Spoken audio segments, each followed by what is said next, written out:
Jadi sebab itulah kata Imam Qurtubi rahimahullah taala dalam kitab tafsir yang masyhur Al-Jami' li Ahkamil Quran, kitab tafsir yang menghimpunkan hukum hakam dalam Al-Quran, Imam Qurtubi mengatakan ayat ini menjadi dalil bahawa setiap perkara yang muhdath, perkara yang baru, namanya bid'ah. Hadhihi al-ayatu tadullu ala anna kulla muhdatsin bid'atun. Dan saya kira ke atas sesiapa yang melakukan bid'ah yang baik, hendaklah dia mengekali melakukannya, jangan dia tinggal. Kerana tak nak jadi macam orang Nasara tu. Dah elok mereka buat perkara yang baik, mereka tinggal, lalu mereka dilabelkan oleh Allah sebagai orang yang fasik. Kemudian daripada hadis Nabi sallallahu alaihi wasallam, kita telah terangkan beberapa hadis. Hari ini kita masuk kepada asal, iaitu perbuatan dan perkataan sahabat Nabi. Riwayat daripada Abdurrahman bin Abdul Qari radhiyallahu taala anhu.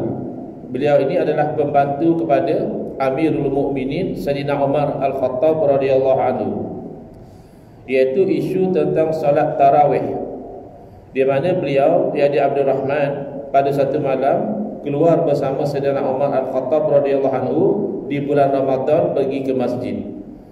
Lalu mereka berdua mendapati sekumpulan sahabat solat bersendirian dan yang lain berjemaah. Maknanya bila pergi masjid malam bulan Ramadan, kan kalau tempat kita bersama, malam bulan Ramadan pergi masjid surau, orang buat apa? Solat tarawih.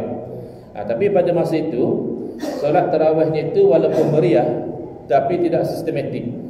Bayangkan ada sekumpulan sembahyang di situ, tengah sujud katakan, di sini baru tengah rokok, ada pula yang sembahyang sorang-sorang. Jadi bila melihat keadaan macam itulah, lalu Sayyidina Umar mencadangkan, kalaulah dikumpulkan siapa-siapa yang nak solat tarawih tu, mereka sembahyang jadi makmum di belakang satu orang imam. Nanti seorang yang bagus bacaannya, elok solatnya, jadikan dia imam, yang lain semua ikut seorang saja.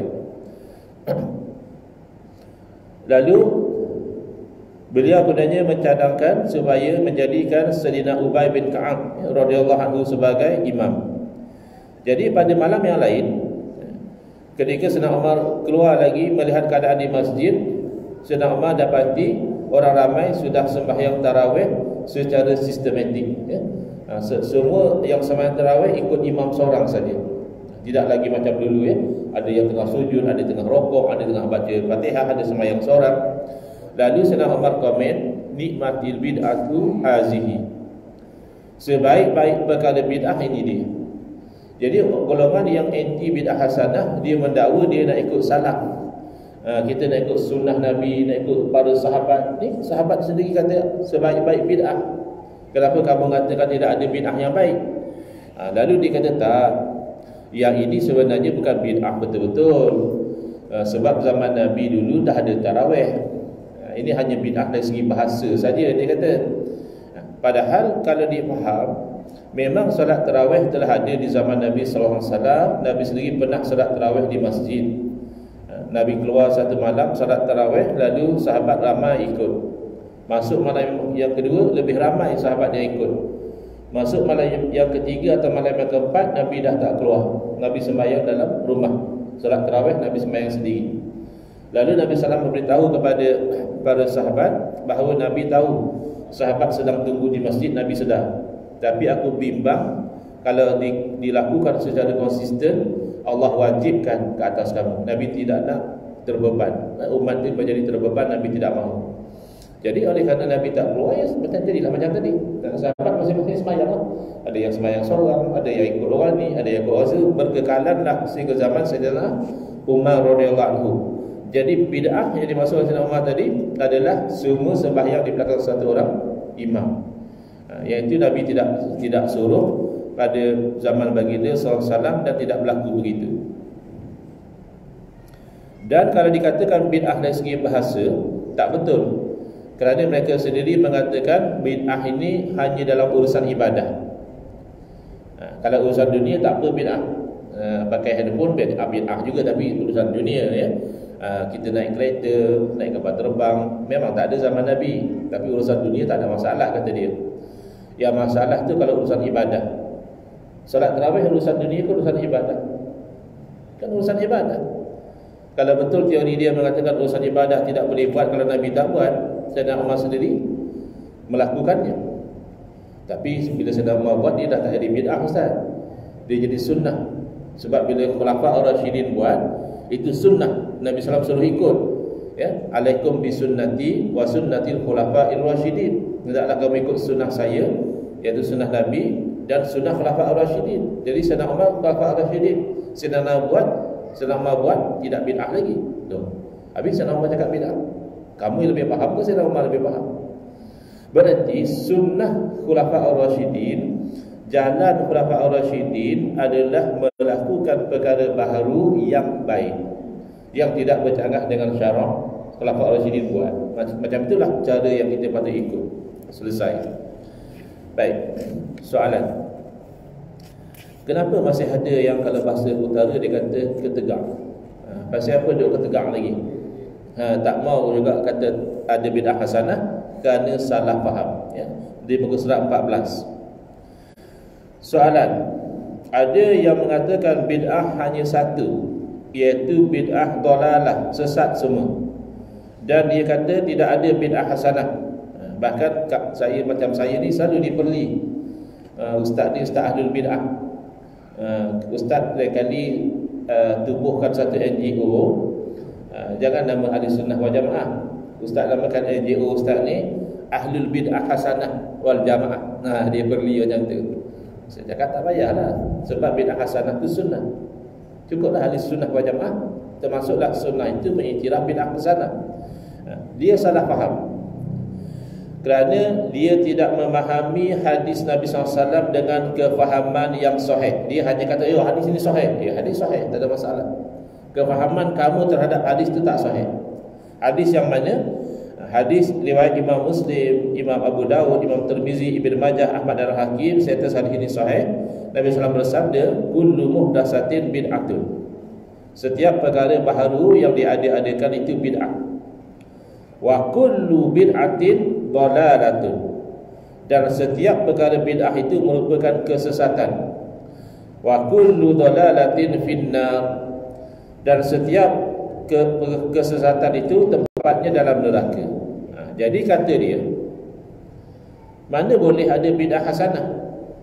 Nabi SAW sendiri bersabda, wa kullu bid'atin dalalatun. Dan setiap perkara bid'ah itu sesat. Mana boleh ada bid'ah hasanah? Kalau kita kata ada bid'ah hasanah, kita macam nak lawan Nabi. Kita kata ni ulama dah terangkan. Kamu nak ikut Nabi dan ke nak ikut ulama? Tengok ayat dia. Kamu nak ikut Nabi ke nak ikut ulama? Jawab kita, orang Islam pasti ikut Nabi. Soalannya adalah, ikut Nabi mengikut kefahaman para ulama atau ikut Nabi ikut kefahaman kita sendiri? Itu saja bezanya. Ikut Nabi memang ikut Nabi. Kalau kita, tentulah kita ikut ulama, kerana al-ulama'u warasatul anbiya. Ulama itulah pewaris para Nabi. Baik. Pendapat yang mengatakan bahawa semua bid'ah sesat itu tidak benar. Kerana pertama, Imam Syafi'i rahimahullah ta'ala, ulama salaf, dan a'immah, yakni imam-imam yang lain sebelum ini, semuanya mengatakan ada dua jenis bid'ah, iaitu bid'ah yang dalalah dan bid'ah hasanah. Kalau ada pun yang tidak mengatakan dua, kerana dia membahagikan bid'ah atau tidak bid'ah itu. Kalau bid'ah hasanah di sisi ulama ni, mereka kata itu bukan bid'ah, sebab itu perkara baharu yang baik. Tapi isinya sama. Cuba lihat Imam Nawawi rahimahullah ta'ala, ulama besar, pakar dalam berbagai cabang ilmu. Beliau pakar hadis, pakar fiqh, pakar akidah, pakar tasawuf, pakar bahasa, pakar dalam berbagai cabang ilmu. Ketika mensyarahkan hadis ini dalam Sahih Muslim, ya, Imam Nawawi menyusun syarah kepada hadis-hadis dalam Sahih Muslim. Kita nak baca hadis dalam Sahih Muslim pun tak sempat habis. Hadis 40 pun kadang tak habis. Baru baca 5 hadis, ustaz dah meninggal pula. Masuk ustaz lain baca hadis pertama semula. Ya, masuk hadis ke-10 kita pula meninggal. Imam Nawawi syarah. Apa kata Imam Nawawi? Al-muradu biqaulihi sallallahu alaihi wasallam wa kullu bid'atin dalalatun hadza amun makhsusun, yang dikehendaki dengan sabda Nabi sallallahu alaihi wasallam. Dan setiap bid'ah itu adalah kesesatan. Ini adalah lafaz yang umum, tetapi maknanya khusus. Wal muradu ghalibul bid'ah. Yang dikehendaki sebenarnya bukan semua bid'ah sesat, tapi kebanyakan bid'ah sesat, bukan semua. Maka timbullah persoalan, bolehkah kullu bermakna kebanyakan? Sepatutnya kan kullu itu maknanya semua. Kenapa setiap tapi maknanya kebanyakan? Jawab kita, kullu dalam bahasa Arab ini boleh bermakna semua, boleh bermakna kebanyakan. Jadi ada dua jenis kullu. Kalau kullu yang namanya kullu jami' itu semua. Kalau kullu majmu' itu sebahagian. Baik. Macam mana pula kullu boleh makna sebahagian? Kita jawab, dalam Quran dan hadis, kullu dengan makna sebahagian itu kerap. Jarang-jarang kullu itu makna semua. Jarang-jarang. Sebelum kita pergi pada Quran hadis, cuba kita fahami bahasa Melayu dahulu ya. Bahasa Melayu pun ada konsep setiap dengan makna sebahagian ya. Contoh, budak sekolah, katakan darjah 1 ke darjah 2 ke, dia datang pada kita, dia beritahu, Pak Cik, Uncle, saya pergi ke sekolah setiap hari. Kita pun tanya, betul ke adik pergi sekolah setiap hari? Dia kata betul, setiap hari saya pergi ke sekolah. Lalu kita tanya dia, adik hari Sabtu pergi sekolah tak? Adik tu gagu-gagu kepala, hari Sabtu tak pergi. Hari Ahad adik ada pergi sekolah? Tak ada, kata dia. Lalu kita kata, tengok, adik cakap bohong Adik kata pergi ke sekolah setiap hari. Sabtu adik tak pergi, Ahad adik tak pergi. Pergi ke sekolah setiap hari, macam mana ni dek? Agak-agak adik tu yang berbohong atau pakcik tu yang tak faham bahasa? Macam pakcik tu yang tak faham. Betul lah adik tu kata, dalam seminggu ada 5 hari. 5 hari tu sekolah dia tak pernah konting. Ada 2 hari yang cuti, dia tak pergilah, sekolah pun tak buka. Masih betul dia kata saya pergi ke sekolah setiap hari, dalam keadaan 2 hari seminggu dia tak pergi. Masih betul? Tak menipu dia. Okay. Sekarang kita pergi pada bahasa Al-Quran. Banyak sekali contoh-contoh dalam Al-Quran dan hadis yang mana kullu bermakna sebahagian. Tapi tak apa, kita ambil 2 contoh daripada ayat Quran, 2 contoh daripada hadis Nabi SAW. InsyaAllah orang yang cari kebenaran ni sudah memadai untuk dia. Contoh yang pertama dalam Al-Quran, firman Allah Ta'ala, tudammiru kulla syai'in bi amri rabbiha. Tudammiru ni maknanya membinasakan, menghancurkan. Apakah yang membinasakan? Taufan. Apakah yang dibinasakan? Kulla syai'in, setiap sesuatu. Kenapa? Bi amri rabbiha, kerana Allah yang perintahkan. Kerana pada masa itu umat Nabi ni tak mahu beriman, kufur. Lalu Allah turunkan badai, datangkan taufan, yang mana taufan ini ikut ayat Quran membinasakan setiap sesuatu. Kalau ikut zahir ayat Quran, berarti semuanya binasa, tak ada yang tak binasa. Tapi kalau kita sambung ayat ini, Allah berfirman, fa asbahu la yura illa masakinuhum. Maka jadilah kaum tersebut tidak kelihatan lagi kecuali tempat tinggal mereka. Berarti tempat tinggal tak binasa. Padahal tempat tinggal syai', sesuatu.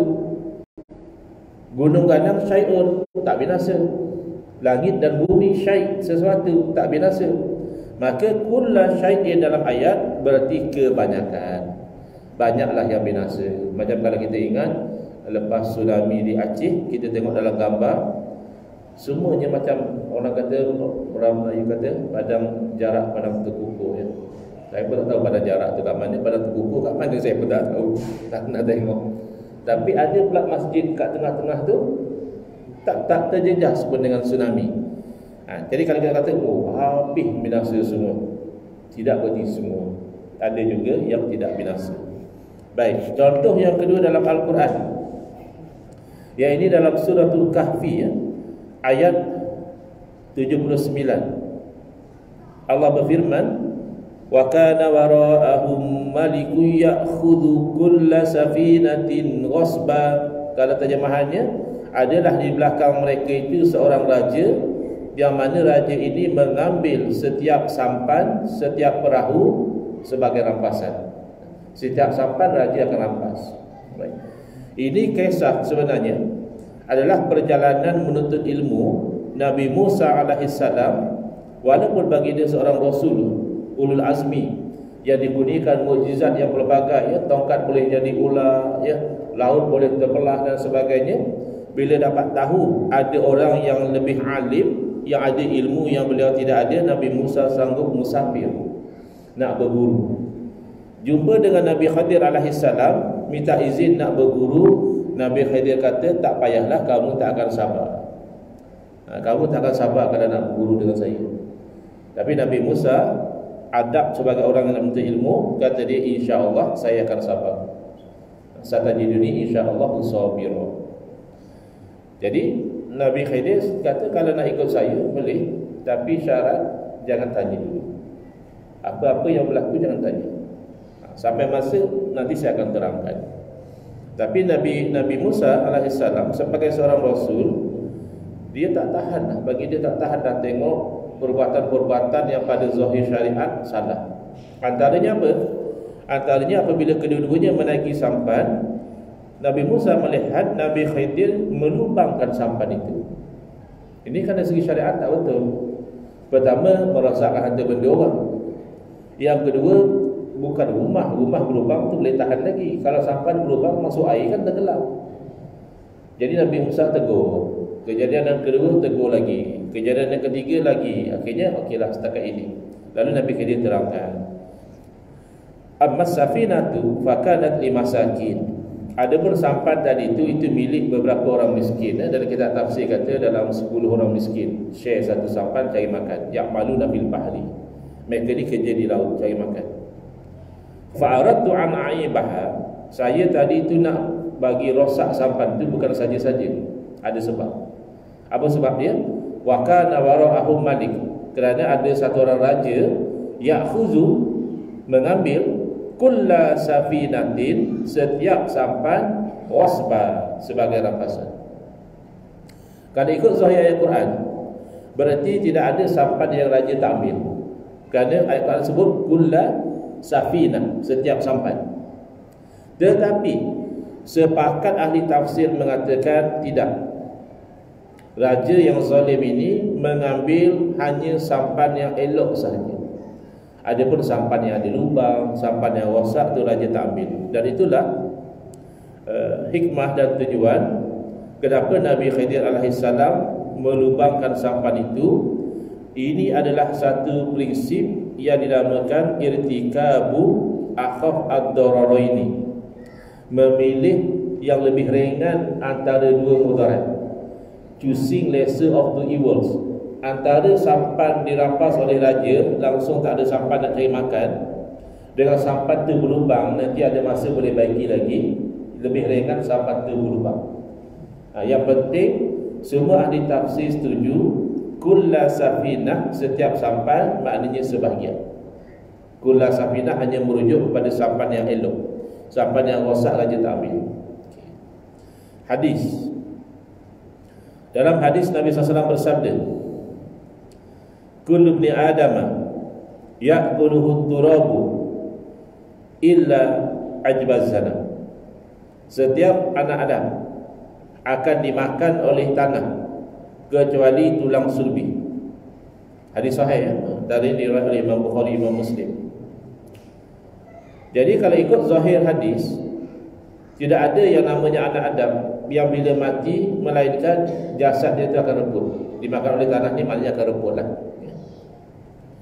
Cuba kita nak tanya, para Nabi jasad mereka reput tak?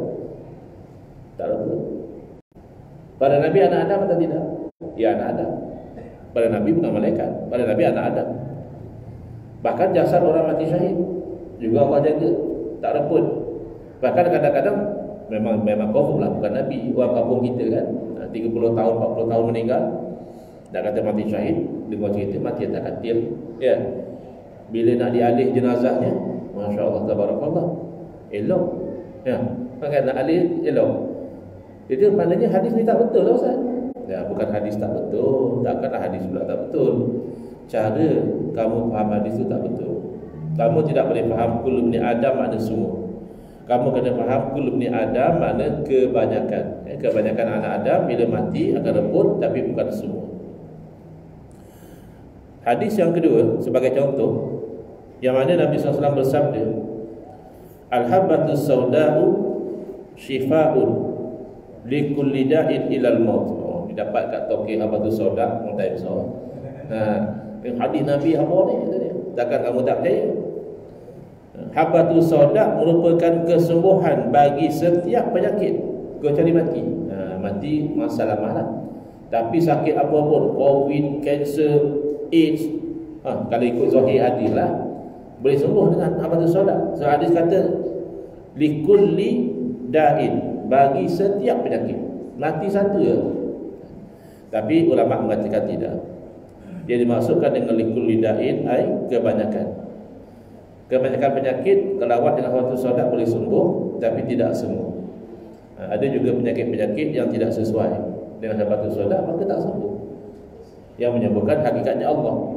Tapi dari segi sebab musabbab, habbatus sauda' ini menjadi sebab kesembuhan kepada kebanyakan penyakit. Walaupun hadis sebut kul, tapi maknanya kebanyakan.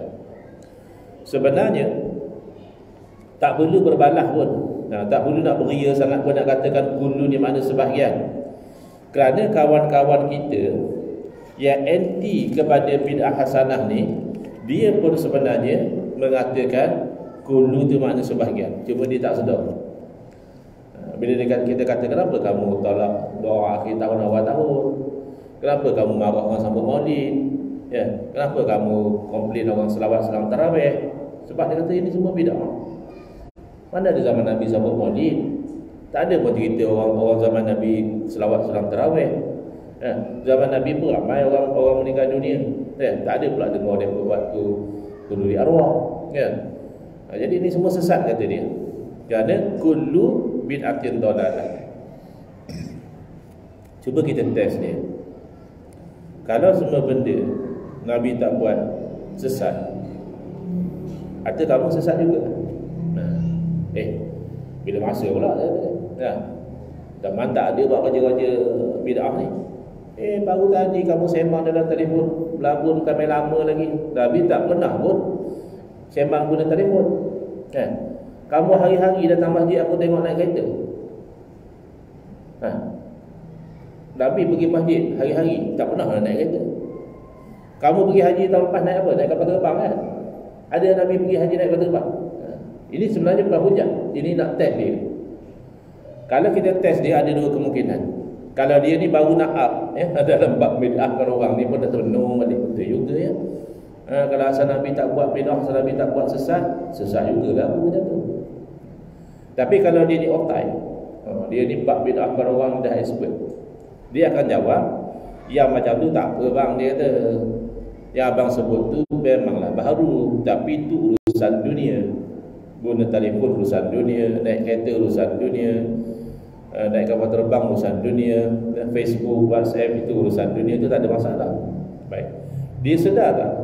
Dengan jawapan dia tadi, berarti dia bersetuju hadis kullu bid'atin dalalah bukan makna semua. Kullu di sisi dia bid'ah agama saja. Bid'ah agama saja yang sesat. Bid'ah dunia tak ada sesat. Berarti dia setuju kullu tu makna sebahagian. Cuma kayu ukur dia tak sama. Kayu ukur kita bid'ah apa pun, dunia ke agama, kalau selari dengan syariat boleh. Bid'ah dunia atau agama bercanggah dengan syariat tak boleh. Kata dia bid'ah dunia tak ada masalah. Sebab antum a'lamu bi umuri dunyakum. Dalam hadis Nabi Muhammad bersabda, kamu lebih tahu tentang urusan dunia kamu. Betulkah hadis itu bermakna kalau urusan dunia tak ada masalah? Pembedahan tuan-tuan, pembedahan urusan ibadah ke urusan dunia? Pembedahan orang buat surgery, itu urusan dunia ke urusan ibadah? Urusan dunia. Pembedahan tukar jantina ada ke zaman Nabi? Tak ada. Berarti pembedahan tukar jantina itu bid'ah. Tapi bid'ah dalam urusan dunia. Kata kawan kita bid'ah dalam urusan dunia tak ada masalah. Ya, maknanya benda tu kaji kita tu tak ada masalah dah, bid'ah hasanah atau macam mana? Kan haram. Walaupun ia bid'ah dalam urusan dunia, kerana bercanggah dengan syarak. Syarak tidak bagi mengubah kejadian Allah Ta'ala. Syarak tak bagi lelaki menyerupai wanita dan sebaliknya. Itu macam mana boleh kata bid'ah dunia tak ada masalah? Saya bagi contoh lagi. Ada dua bid'ah dalam urusan dunia. Satu namanya insurans, satu namanya takaful. Dua-dua bid'ah. Memang tak ada zaman Nabi sahabat dan mana-mana ambil insurans dulu. Nak pergi musafir ni, sahabat ambil insurans dulu, tak ada. Dan tak ada zaman Nabi misal kata sahabat jadi ejen takaful. Ke ada? Jadi insurans kah takaful kah, dua-dua bid'ah.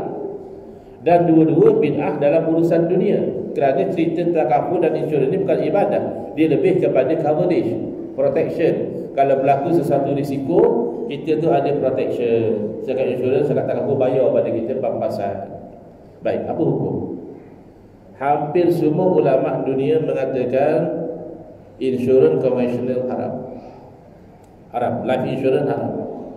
Takaful halal. Padahal sama-sama bid'ah dunia. Sepatutnya kalau bid'ah dunia boleh, bid'ah agama saja haram, dua-dua halal. Insurans konvensional pun halal, takaful pun halal. Kenapa pula insurans haram? Kata para ulama yang mengharamkan, iaitu oleh kerana dalam insurans ada elemen gharar, ketidakpastian. Ada elemen riba, beri sikit dapat lebih. Bahkan sebahagian mengatakan ada elemen maisir, macam perjudian, ikut nasib. Nasiblah siapa dapat, siapa tak dapat. Ya. Baik. Takaful sama juga. Takaful kan ada elemen tak pasti. Ada elemen beri sikit dapat lebih. Ada elemen nasib. Kenapa pula takaful tu boleh? Baik. Insurans adalah akad muawadat, timbal balas, kau bagi ini, aku bagi itu. Bila ada elemen-elemen ini jadi haram. Takaful dia akad tabarruk, charitable contract, akad sedekah macam khairat kematian.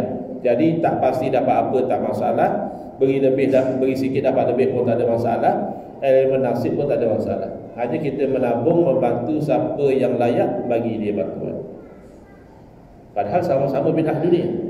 Jadi kalau begitu membahagikan bid'ah kepada dunia boleh, agama haram tak betul.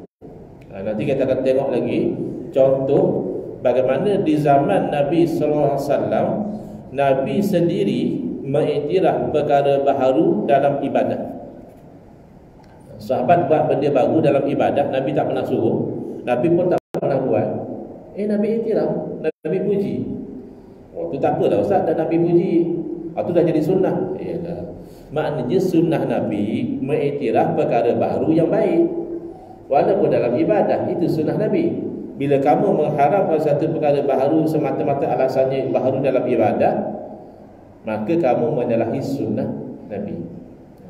Jadi insyaAllah kuliah akan datang kita sambung di muka surat 21. Kita akan bawa 10 contoh pengiktirafan perkara baharu yang baik yang berlaku di zaman Nabi sallallahu alaihi wasallam.